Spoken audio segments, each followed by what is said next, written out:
Voilà ici, zou.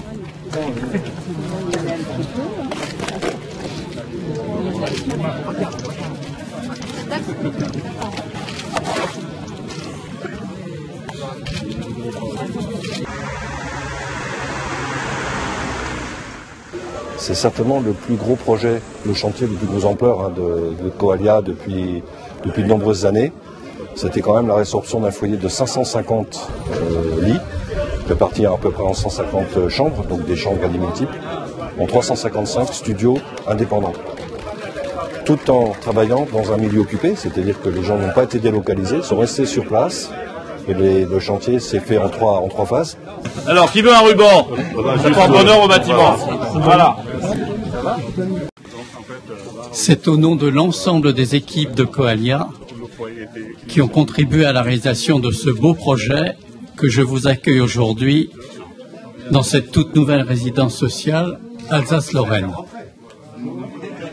Cette stratégie de Coalia de s'impliquer complètement dans la démolition-reconstruction de cet ancien foyer de travailleurs migrants a été rendue possible par une politique nationale conduite dans la durée, qui s'appuie sur deux points forts.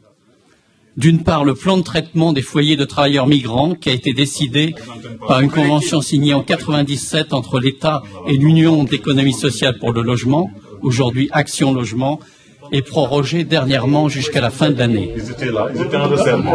Ce nouveau foyer de 355 studios, voilà maintenant près de 10 ans, jour pour jour, qu'il était attendu.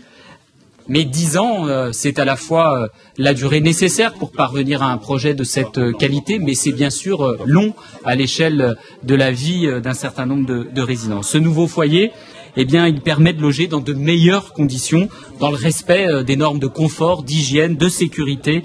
Et je crois que quand notre pays offre à ces travailleurs des solutions de logement dignes, eh bien, c'est notre pays tout entier qui se grandit. Alors, écoutez, je dis simplement longue vie au nouveau foyer Alsace-Lorraine et beau parcours à tous ceux qui ont la chance de l'occuper dans des conditions belles et dignes. Merci. C'est vrai, Stéphane Troussel, président du Conseil général. La France n'était pas digne d'elle-même en accueillant des gens qui venaient construire son économie et son avenir. La France n'était pas digne en offrant de telles conditions que je ne qualifierais pas d'hébergement. Quand vous avez entendu parler de démolition-reconstruction, vous étiez inquiet, parce que c'était une opération complexe. Complexe parce qu'il fallait obtenir, évidemment, les financements. Complexe parce que vous étiez là, officiellement 575. Et réellement un tout petit peu plus nombreux. On est bien d'accord. Et donc, il a fallu qu'on trouve un partenaire. Et à ce stade, je veux réellement remercier Monsieur le Président Coalia, qui à l'époque s'appelait AFTAM, parce que ça a été difficile. Monsieur Oudot, de parfois, on s'est un peu chauffé, y compris avec les services de l'État. Il fallait trouver l'argent, il fallait trouver une solution. Mais je vous l'ai dit en 2006 lors de la première pierre, et je vous le redis aujourd'hui.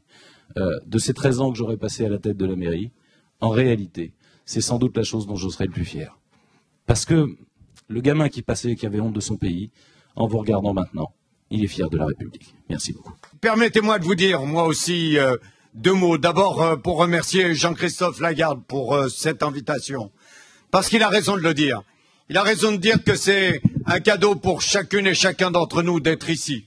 À la fois pour vous, résidents, qui êtes maintenant dans des locaux pensés par des architectes de talent, pensés par un promoteur qui a su réaliser cette commande de Coalia, pensés pour réinstaller cet espace de vie dans la ville de Drancy, en Seine-Saint-Denis. Mais, puisqu'ils ont tout dit, permettez-moi de dire autre chose.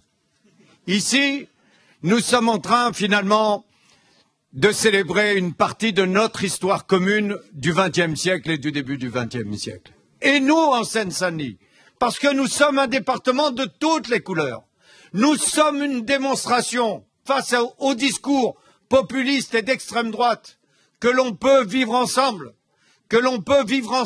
en se reconnaissant dans les valeurs de la République.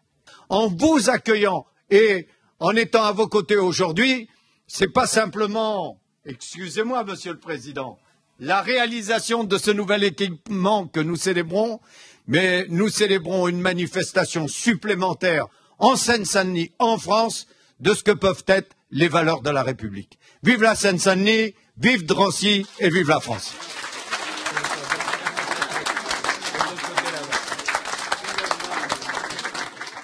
On peut être fier de sa réalisation, on sait d'où on vient, on sait ce qu'on a fait. Et aujourd'hui, c'est vraiment la fête qu'on partage avec l'ensemble, on a vu tout à l'heure, des financeurs et des pouvoirs publics, et puis également l'ensemble des résidents qui étaient là, représentés notamment par le conseil de concertation. Et je crois qu'on peut tous être fiers du travail qui a été mené pendant ces 10 dernières années.